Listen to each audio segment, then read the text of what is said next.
Hi everyone, thank you so much for joining me today.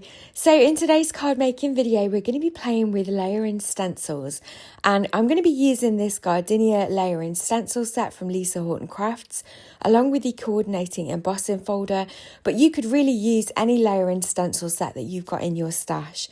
And what I kind of challenged myself to do was to see how many different types of medium I could use through each layer and stencil. So that's what we're going to be doing in today's video. But first of all, I've gone ahead and embossed a card panel. This was 5.5 inches squared, and I've ran it through that embossing folder. And you can see it looks absolutely gorgeous as it is. And in the layering stencil set, there's actually 6 stencils that go with this design. A few of them are definitely optional. You wouldn't need to use all of them if you didn't want to, but that's what I'm going to be doing today. I'm going to be trying to use all of the stencils with different types of medium. Now, I don't have the tool that Lisa Horton has, that her Automate tool that's designed to work with these stencils. That's what those extra dots are for on the side. They hook onto it like a peg system in her stamping platform. So I'm just going to be using a combination of holding the stencils down with my hands. I'll also be using my Waffle flower grip mat and also the magnets for my magnetic glass mat. So it's easier to line up these stencils when you've embossed the image first, but of course you could always emboss it afterwards if you prefer. But if you find you lose some definition after ink blending, then you definitely could re-emboss the image if you wanted to. But because we're going to be using a combination of different mediums, that's not going to be an option for me. So that ink was the Blue Sky ink from Gina Designs, and I think that's added a really nice definition around the image. So now I'm bringing in my Waffle flower grip mat, and as you can see, it is really well loved, well used, and I've actually lost a bit of the corner. I accidentally tore it, so I'm definitely needing to replace my grip mat, but it still works. It does need a wash, so it's not as sticky as it could be, but I'm still able to use it, and the magnets for my magnetic backed glass mat are so strong that they still work through the grip mat, so yeah, I'm able to use my magnets as well. So I'm just carefully lining up the outline image around the flowers, and I am going to add another layer of ink. So I know that I said I'm going to be using different types of medium, but first of all I do want to get another layer of ink down because this is going to be really well hidden in the background when you see what we're going to add on the second layer.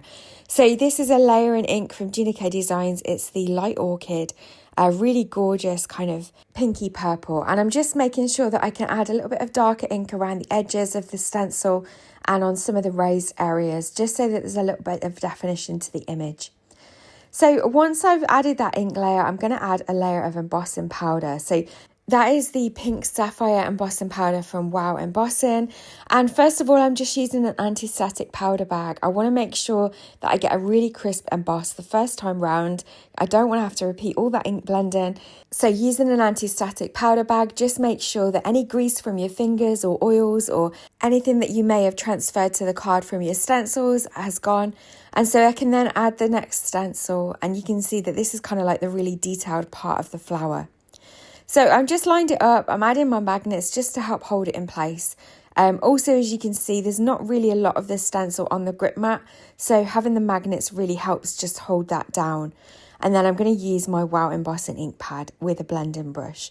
I find using a blending brush the best way to apply the embossing ink through stencils, especially when they're very detailed. It means that you can get the embossing ink into all the detailed areas, and then that makes sure that you get a really nice embossed image afterwards. You'll notice as well that I'm more applying pressure than doing a circular motion like you would when you were blending ink. And again, I just find that particularly with detailed stencils, it means that you get the ink on the image, but without getting it underneath all those little details on the stencil and getting embossing ink where you don't want it. And as you saw there, the embossing powder is stuck perfectly to the image. So I'm just going to heat set this from underneath now, and heat setting from underneath makes sure that you get a nice smooth emboss and it doesn't blow the powder around. And you can see we've got that gorgeous detail. So that layer of pink ink is underneath that embossing powder, and you can just see that in the gaps where the stencil was, and that embossing powder just pairs really nicely with that ink.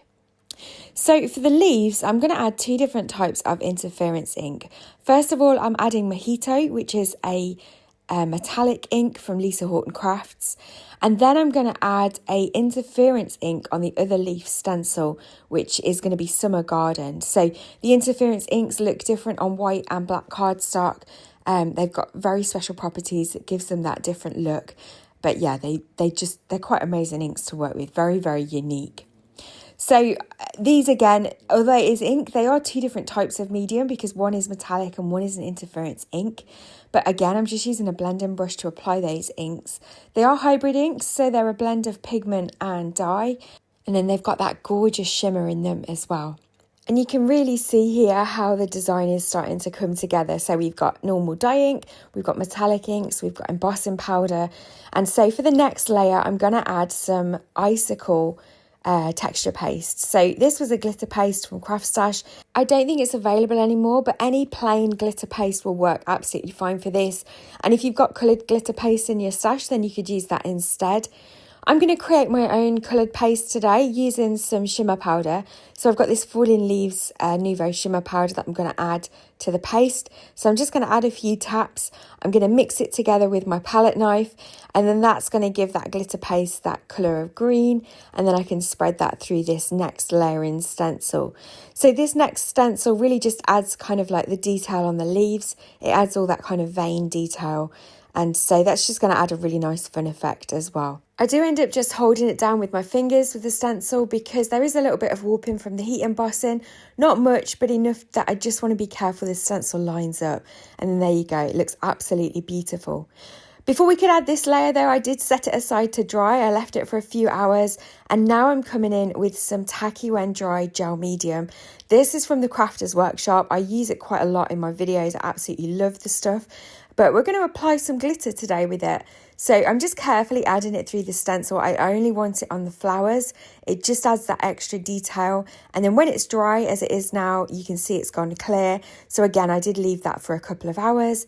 And I'm going to add the Lobster Wow embossing glitter. This is a biodegradable glitter and it's really easy to work with. If you're not a fan of glitter because of the static, then I definitely would recommend trying the biodegradable glitter. I find that this is just not static at all and it's really easy to work with.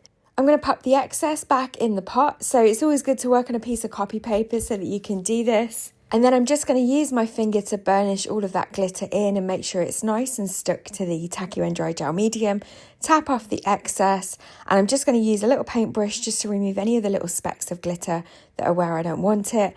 And you can see now we've got that gorgeous glitter on the centers of the flowers, and I just think that looks really, really pretty. So we've managed to use dye inks, metallic inks, embossing powder, texture paste, glitter. So I think that's not bad for 6 stencils. We've got 5 different types of medium. I definitely think I could have maybe squeezed in an extra one if I'd really tried hard enough. But I'm just going to turn this into a card now so that you can see the end result. So I'm going to add some foam tape all over the back of this, and I am going to be making this card as a 6x6 card. So I'm just going to remove the release tape now and pop that down. I'm going to use a stamp set from Waffle Flower. This is the Happy Anniversary stamp set. It comes with a coordinating die for the larger sentiments as well. And I've already got some that are stamped and ready to go in the back of the stamp set that I've already made. So I'm just going to pop some foam tape on the back of that. The sentiments are just white heat embossed on black card, and I've used the coordinating die to cut out the larger one, and then I've just trimmed the smaller one on my small paper trimmer, the sub-sentiment. So I'm just going to pop that down. It says Happy Anniversary, enjoy your special day. There's lots of great sub-sentiments in this stamp set, so it's a really useful one to have. I'm going to add a few little gems just to finish, and then that'll be the card finished for today. So as always, thank you so much for joining me. All the products that I've used will be listed in the description box below. If there's anything that you're interested in, they'll all be there. Please don't forget to hit the thumbs up button if you've enjoyed this video. It really helps me out. There's also a new feature from YouTube that allows you to hype videos of small content creators. So if you've enjoyed this video enough and you wish to hype it, that would really help me out as well. Don't forget to leave me a comment. And if you're not subscribed to my channel already but have enjoyed my content, then please consider subscribing. And I'll look forward to seeing you in another video. Take care.